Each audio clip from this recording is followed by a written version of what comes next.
नमस्ते बच्चों, welcome to the chapter the living world short series. आज के लेक्चर में हम लोग पढ़ेंगे कि लाइफ क्या होते हैं, उसके कैरेक्टरिस्टिक्स क्या होते हैं, और सेकंड हम फोकस करेंगे ग्रोथ पे। जो बच्चे एंड टाइम पे किसी भी तरह की एग्जाम दे रहे हैं, चाहे वो कॉलेज एग्जाम हो, थियरी एग्जाम हो या एंट्रेंस एग्जाम हो, आप ये वीडियो देख लीजिए, आपका काम बन जाएगा। अब यहाँ पे हमको ये समझना है, एनसीईआरटी टेक्स्ट बुक कहता है कि लिविंग वर्ल्ड जो हमारी जिंदगी है बहुत ही वंडरफुल है, क्योंकि उसमें बहुत बहुत सारे अलग अलग वेराइटी है। एक भागता हुआ घोड़ा, एक उड़ती हुई चिड़िया और तरह तरह के फ्लावर, अटैक करती हुई शार्क, इन सबको देख के हमको बहुत अच्छा लगता है। तरह तरह के प्राणी, तरह तरह के ऑर्गेनिजम्स कुदरत ने बनाए हैं, बट ये ऑर्गेनिजम्स कभी आपस में लड़ झगड़ते हैं, उनमें कॉन्फ्लिक्ट होती है, कभी एक दूसरे की मदद करते हैं, आपस में कोऑपरेट करते हैं। तो हमको ये समझना है कि व्हाट इज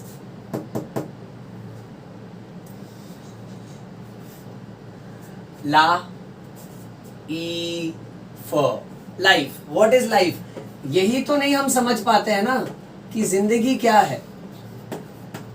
और second, what is the purpose of life. Scientist होने के नाते हम ये नहीं सीखेंगे इस लेक्चर में कि what is the purpose of life. हम ये सीखेंगे कि लाइफ, लिविंग ऑर्गेनिजम्स क्या होते हैं और वो नॉन लिविंग से कैसे अलग होते हैं। सो यहाँ ये समझ के चलो कि characteristics exhibited by living organism, एक जीवित प्राणी क्या क्या गुणों को, कौन से कैरेक्टर को शो करता है, एग्जिबिट करता है वो। अब इसको शॉर्ट में पढ़ेंगे योयो स्टाइल में with yoyo tricks. NCERT textbook के सारे कैरेक्टरिस्टिक्स को लपेट लेंगे in the shortcut of grass EMI. G stands for growth, R for reproduction reproduction, exam में बदक मत बनाना, बहुत मारेंगे, ओके। सही स्पेलिंग लिखना, reproduction. A for ability to sense, S for self replicate, S for self organise. यानी एक living organism बढ़ता है, ग्रो होता है, बच्चे पैदा करता है, रिप्रोडक्शन करता है। Ability to sense the environment, environment को महसूस करता है और उसके अनुसार रिस्पॉन्ड करता है, रिएक्शन दिखाता है। सेल्फ रेप्लिकेट, खुद ब खुद अपने सेल्स को डुप्लीकेट करवाता है। और सेल्फ ऑर्गेनाइज, सेल्स मिलके टिश्यू, टिश्यू मिलके ऑर्गन, ऑर्गन मिलके सिस्टम, सिस्टम मिलके ऑर्गेनाइजेशन बनाते हैं। आगे उसमें इमर्जेंस की प्रॉपर्टी होती है, मेटाबॉलिज्म होता है और इंटरैक्ट करता है।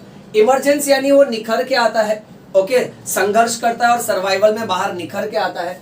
मेटाबॉलिज्म यानी कैटाबॉलिज्म प्लस एनाबॉलिज्म, किसी भी सब्सटेंस को जब तोड़ा जाता है ना उसको कैटाबॉलिज्म बोलते हैं, सब्सटेंस को जब जोड़ा जाता है ना उसको एनाबॉलिज्म बोलते हैं। और इंटरैक्ट करना यानी एक दूसरे के साथ किसी ना किसी तरह का एक्शन रिएक्शन दिखाता है।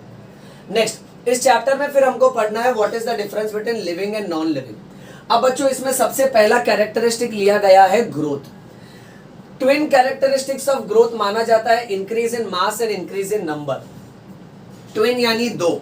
अगर कोई भी सेल का मास बढ़ गया यानी उसका वजन बढ़ गया, ले जड़िया पड़िया अगर उसका वजन बढ़ जाता है ना तो उसको बोलते हैं increase in mass.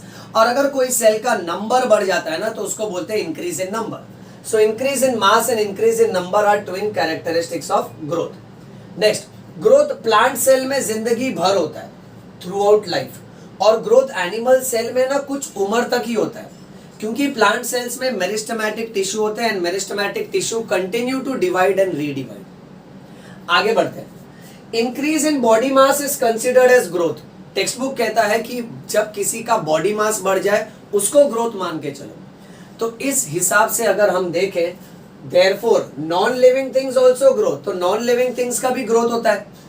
Sir table, कुर्सी, ये कैसे ग्रो होता है? हाँ, नॉन लिविंग थिंग्स में मटेरियल बाहर से जमा होता है।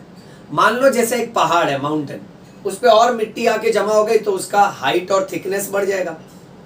मान लो रेत है यानी सैंड, मान लो बोल्डर्स यानी बड़े बड़े चट्टान, बड़े बड़े पत्थर है, तो उस पे मटेरियल बाहर से जमा होता है।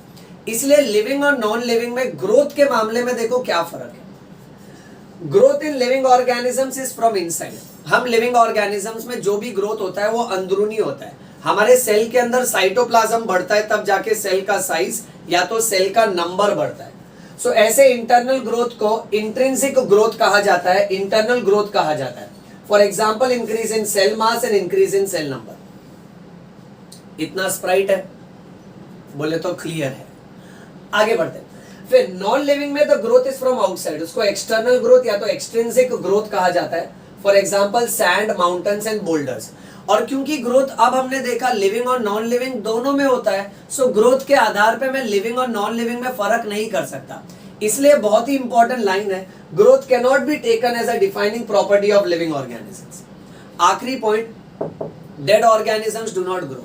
मरा हुआ प्राणी ग्रो थोड़ी होता है, हम बोलेंगे मरा था तब 5 फीट का था, 1 महीने बाद देखा 6 फीट का हो गया भाग जाएंगे, ऐसा कुछ होता नहीं है। ओके चलो इसका स्क्रीनशॉट ले लो बच्चों।